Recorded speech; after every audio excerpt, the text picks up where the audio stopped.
This is the MMA Latest Asia Podcast! Alright, ladies and gentlemen, welcome to episode 0 of the MMA Latest Asia Podcast. Why this is called episode 0 is because this is just a sneak preview of what is to come to you, my dearest listeners, weekly. Before I start off, let me introduce to you my partner in crime, MMA latest editor. He's also an MMA analyst on an Indonesian local television program, Bramono Lunardi. Bram, how are you doing? Very good, thank you, Wadi. How are you today? My God, I think I'm good. I'm back. A short introduction, Bram, of yourself. All right. Obviously, I'm a writer for MMA Latest News. And I'm also a BJJ Purple Belt. I have a former pro fighter with 1-1 record. And I'm also a commentator for One Pride MMA in Indonesia. Alright, that's awesome. I'm not even a white belt in Jiu-Jitsu. I have one fight in an amateur fight, which I won fight of the night, and that's a freaking achievement. I've been in the scene for 4 to 5 years, I think. Wrote probably 300 to 400 articles. I'm Hazwadi. I think a lot of people in Southeast Asian MMA scene know me, but let's get it on. We will be doing a weekly fast-paced podcast discussing everything and anything on MMA in the style of MMA fights. Let me explain to you. 3 rounds, 3 topics, 5 minutes of discussion, 1 minute break in between, and we do have the 10 seconds clapper, which is me banging the table 3 times like this. And of course, the air horn.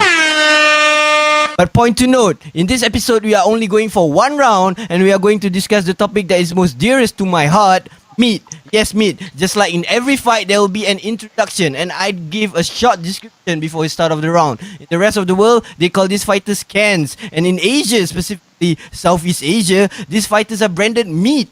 Now, a meat is basically an opponent who have minimal to 0 chance of winning in any fight. So the topic for round 1 will be, are meat crucial to the development of MMA? Let's get it on. Bram, alright, meat, we all know there are a lot of mismatches in MMA. What do you think of meat in MMA and are they crucial to the development of the sport?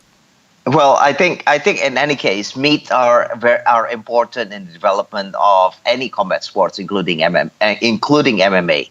Now, but there's always more of an art rather than a science in picking up meats. You know, like what you said, little to 0 chance of winning, but you need to find people who are marketable but not as losers. Let's say, for example, I mean, like in this case, let's look at Bob Sapp in this example. We know he's going to lose. Whoever he's going to fight, you get probably 99% of chance that the other guy's going to win and Bob Sapp's going to lose. But I mean, but that might not be a good meat because he's already developing such a brand as a meat that he's going to lose. Yeah, but basically, what do you think? Bob Sapp, people will pay to watch him. Like, if you don't know anything about MMA, oh my God, this guy is huge, he's scary, he's gonna be crazy, and then he goes in and lose. But it does sell tickets. Yeah, it does sell tickets. But the point is, does it leave a good image for the sport? Will these people who pay tickets just to watch Bob Sapp for the first time will come back to watch Bob Sapp again? That's the question. People are not going to watch Bob Sapp for the second time. Now, that's probably the art of having good meat and not so good meat. Now, if you have a meat who are just going to give up a very good fight, I mean, like, not just going to lose just like that, but at least give him a fight, give the other guy a fight. One way to put it is to lose gracefully. That's a good meat. Totally understandable. Lose gracefully. Probably an example would be Conor McGregor. He was undefeated in the UFC and they wanted to keep him for a title fight with Jose Aldo and they threw him Dennis Silva. Alright, the point is this. If Dennis Silva were to fight me or to fight you, we are the meat. But if Dennis Silva were to fight Conor McGregor, he is the meat in that fight. Now, should other promotions follow that blueprint just to save that superstar? Well, I think they should. Again, balance is the key here. But you need to have fights. You need to have fights to promote people who are promotable.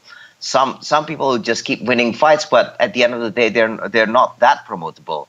I mean, they're not marketable. I mean, let's say, take this example, like probably Chael Sonnen.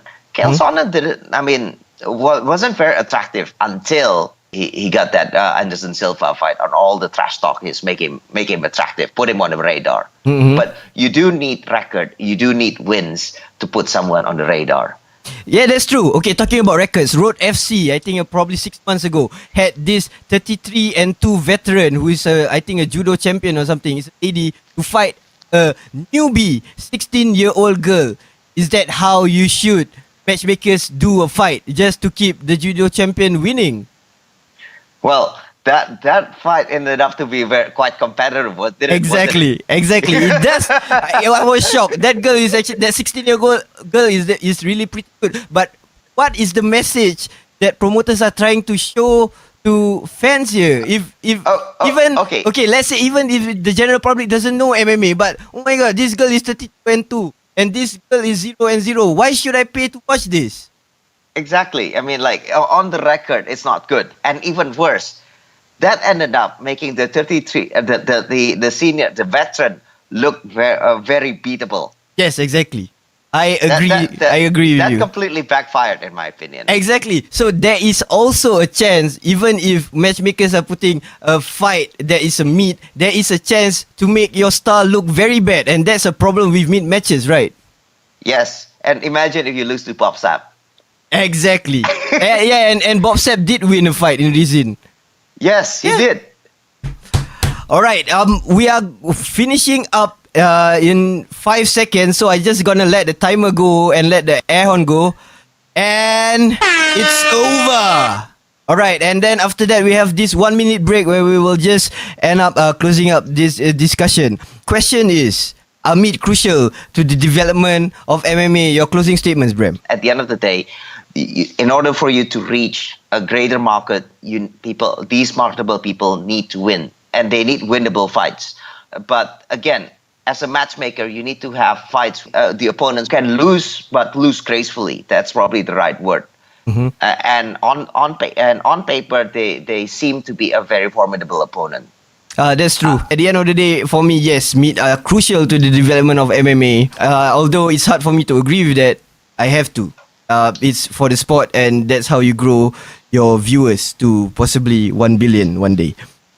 All right, that's it for this episode. Next episode, we're gonna have a special guest. Bram will still come back with me. It's really a special guest and it's really an honor for me to have a very big guest in the premiere of the MMA Latest Asia Podcast. And this is me, Wadi, and I'm out, and I think Bram is too. All right.